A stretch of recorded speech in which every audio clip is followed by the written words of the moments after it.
So getting there.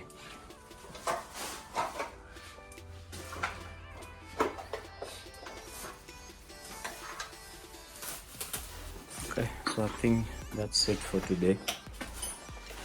We actually reached to the clients very late, so we're doing two 5 kilowatts in parallel here, but it's going to be one phase on its own and this one on its own, so which is going to be 2 phases, right? So, and we're adding 6 more panels, so each inverter is going to have 6 panels.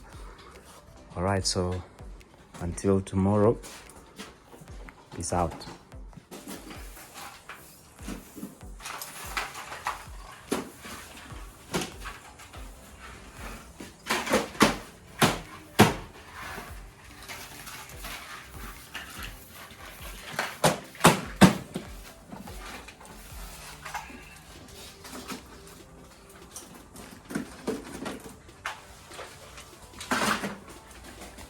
Second day, so we're getting somewhere.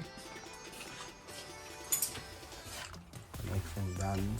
I see combiner box done, so we're getting there.